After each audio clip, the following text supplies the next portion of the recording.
Hello, my name is Danielle Vega, and you're watching The Haunted Spooky Hour.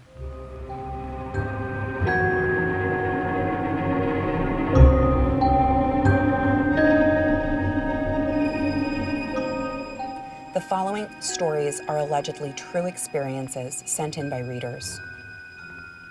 This next story comes from Sarah in Houston. Many years ago, I had a strange dream involving a child spirit.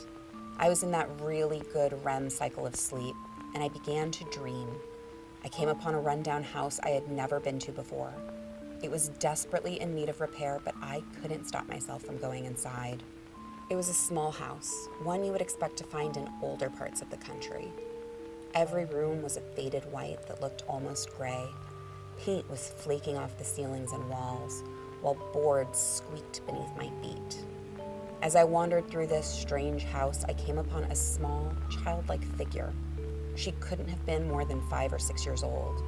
I had no idea who she was, but her long blonde hair and almost translucent white dress stood out to me. She had her back to me, hunched over something on the floor that I couldn't see. I slowly approached her to see what had her attention when she turned to look right at me. She had the most blank expression on her face. She had huge, round, colorless eyes and delicate features. I felt as if she was staring right through me. Right as I was getting ready to ask her name and what she was doing, she started to speak from her crouched position. She said, "Sarah, do you want to stay asleep or wake up?" Baffled, I stuttered, "I'm sorry, what? Do you want to stay asleep or wake up? The choice is up to you." She responded in a sing-song voice. Not giving a second thought to my answer, I said, "Wake up, of course." She responded simply with, "So be it." I immediately woke up in my bed.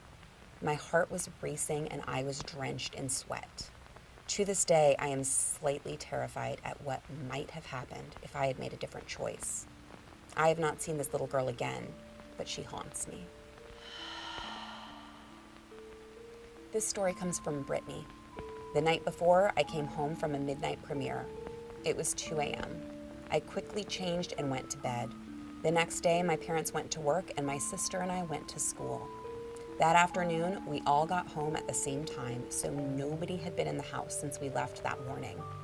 As I walked in my room, I saw something silver on my pillow. It was an angel pendant. It was obviously not new. It looked like it came off of an old necklace, and the chain was no longer attached. I asked everyone if they recognized it. My parents flipped out. My mom called all my family members that lived close to see if it was theirs or if they recognized it. No one recognized it. To this day, I still have no clue where it came from or why it was set perfectly on my pillow. This story comes from Aisha in Cape Coral. I lived with my grandmother, aunt, uncle, and cousin for most of my life. Between the ages of 11 and 17, I had several spooky experiences that still haunt me. I'll never forget one afternoon in particular. My grandmother had 2 beds in her room. I was taking a nap on one of the beds when I had a nightmare consisting of a huge cockroach in my bed. When I woke up and realized it was just a nightmare, I turned to continue napping. That's when I noticed that my grandmother and I were not the only ones in the room. There was someone standing next to her bed. I didn't make a sound because I was terrified and because I did not want the thing to look at me. I noticed that its black hand with long skeletal fingers was on top of my grandmother's shoulders. As I looked up to try to see its face, it turned to look at me. I shut my eyes and hid under my comforter. I stayed under the comforter until my grandmother woke up for lunch. I was too afraid to move and too afraid to say anything about what I saw. During lunch, my grandmother mentioned that she felt someone touch her while she was sleeping. I then told her what I saw. She told me that could not be true. I told her again, but she said it must have been a nightmare. I knew that I was awake. I knew that I was not dreaming. Thanks for joining me for this episode of Spooky Hour, brought to you by The Haunted, written by yours truly, out June 4th.